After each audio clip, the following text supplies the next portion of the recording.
Yes, people, what's going on? Welcome back to Stretford Paddock. I am Adam McCullough. Hope you guys are all doing well. So today is the day that the World Cup kicks off. And if you're anything like me, haven't quite got that World Cup fever yet. It's really weird with the World Cup coming in the middle of November, about a week or so after Premier League action had halted temporarily. And it just feels very, very weird having a November, December World Cup at the minute.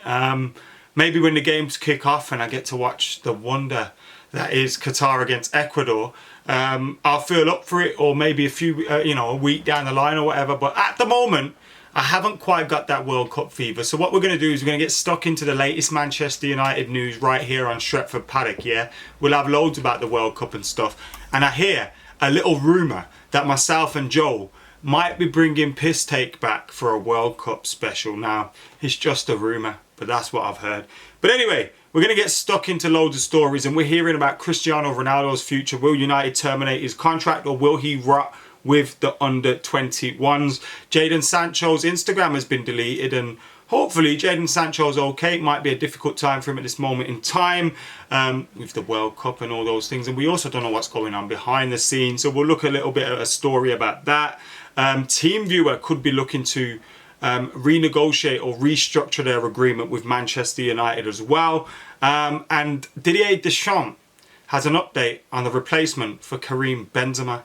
And it's not good news for Anthony Martial, which, in my opinion, is an absolute disgrace. And Didier Deschamps should be sacked before the tournament takes place. So those are my opinions on that. But we're going to get stuck into this first story. And before I do that, I want you lot to hit that subscribe button, like, comment, share, etc., etc. Now, we hear Man United are determined for Ronaldo's departure to be on their own terms, and will look at options including their greatest player training with the under-23s. It says 21s here. If no agreement can be found, Ronaldo 37 forced United to consider their legal options last week after criticism of the club and manager Erik ten Hag in his Talk TV television interview. United are looking at how to end his time at the club, and talks will hinge on whether Cristiano Ronaldo is willing to walk away from the 7 months remaining on his £500,000 a week contract. Now, it could be a case that Ronaldo done this whole interview knowing that he'll say these bad things and that he'll ultimately terminate his contract, or be forced into a position where United let him terminate his contract. It may be what he wants, but also that's a lot of money to be walking away from. You know, you're looking at about 12 million or something. Have I calculated that right, over 6 months? So yeah, it's a lot of money, isn't it? It says with Ronaldo at the World Cup with Portugal, he's not due to return to club football until next month, with United next in action on December the 21st when they face Burnley in the EFL Cup. It has now been accepted that Ronaldo will not be playing under Ten Hag again, and is likely to not be asked to return to the club's Carrington HQ after the World Cup. But should the matter drag on and he is required to be at the club to work, he could train on his own or with the club's under-21 team. Because what Cristiano Ronaldo can do is not accept a mutual termination, not accept that he will not turn up to training, and turn up to training, and United have contractual obligations to him, to keep him fit and all those kind of things. So then it becomes an issue that we could eventually see end up in court or something like that. Now, I imagine it won't go that far down the line, but I think United should take a stand, and I think I don't think Cristiano Ronaldo will ever play for Erik ten Hag again. And I think Erik ten Hag will be here till the end of the season, obviously. So Ronaldo's time at United as a player is done, right? Now, United have the option to terminate his contract. He could disagree with that. Now we're in court over 13 million pounds, whatever it is. Or you terminate his contract, he's happy with that, he signs for someone like Chelsea. Do United want that to happen? Him to sign for someone in the same league. But if you're going to terminate someone's contract, you have no, unless you get an agreement with them in place at time of termination, you have no say in where they go. You kind of lose that when you terminate the contract. So it's a weird position for United to be in. And as it says United are only willing to terminate Ronaldo's contract with a deal that suits them, according to a source. Should his deal be terminated, the forward would be free to sign for another club when the January transfer window opens. So let's see what happens. But that's the latest on Cristiano Ronaldo. And I can't see him playing for United again. And to be honest, as much as I love him, I saw that picture with him and Messi last night, and I loved it. You know, I think when the dust settles on this stupid interview, we'll be singing Viva Ronaldo again, because he's the greatest player that I've seen play for Manchester United. But he has disappointed me with his recent actions, and yeah, I don't see how we can play for Erik ten Hag again. Jadon Sancho deletes every post on his Instagram account, blacks out his profile after latest international admission as England stars share luxury hotel. Now, the Mail are putting 2 and 2 together and getting 5. Now, it could be related to that.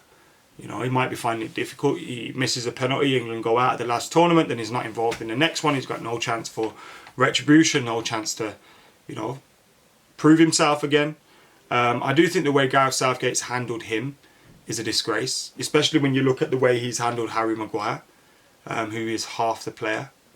But I do hope Jadon Sancho's cool. That's all I can say, really, because we don't know what it is, and then I'd be speculating, oh, he's upset that he's not in the England squad, oh, something's going on. Like, I genuinely don't know, but I hope he is okay.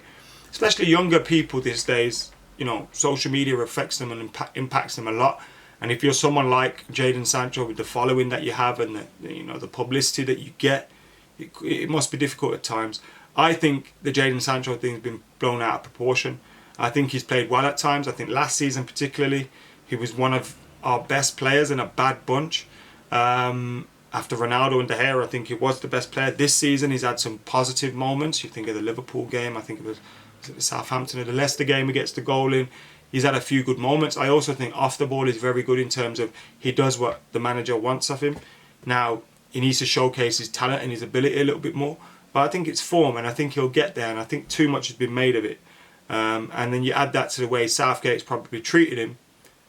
It's a difficult time for him, so I hope he's cool. I hope he's cool. Anyway, moving on from that, Manchester United shirt sponsor TeamViewer are currently looking at reviewing their deal with the Reds after they received backlash from an investor. Now, I'm not going to go into it too much, but they have a £235 million deal with United. They're not going to renew it, and they're now getting criticised by investors for it. And this won't be good for the Glazers' hopes of attracting a better offer when it comes up for renewal and all those kind of things, and they have to get a new sponsor, which can hopefully be a positive thing in terms of us trying to get rid of the Glazers. But yeah, TeamViewer, not enjoying it. I think a lot of it comes down to the success of the football team, but I think also a lot of it comes down to what the fans are doing, you know, on social media and off the pitch and the protests and everything. You don't want to be associated with that. So yeah, nearly done for today. We have got that story about Anthony Martial, and it's bad news. Despite the fact Karim Benzema and Cuckoo and all these other players have been injured, Didier Deschamps will not be calling up anyone, and therefore Anthony Martial's hopes of going to the World Cup are gone, dashed. And I think he should be there, to be honest, especially when you look at Karim Benzema being injured. I am biased. I'm glad he can stay at United and train with the team and the manager and everything to get ready for that, you know, the second half of the season with us. But I'm disappointed for him as well, because he probably would have thought he had a chance, and to be fair, so did I. It's a shame that Didier Deschamps, the twat. Anyway, gotta get out of here for now. But make sure you keep it like, comment, share. Enjoy the opening to the World Cup. But for now, this is Stretford Paddock. I'm Adam McCullough. Hit that subscribe button. I'll see you in a bit.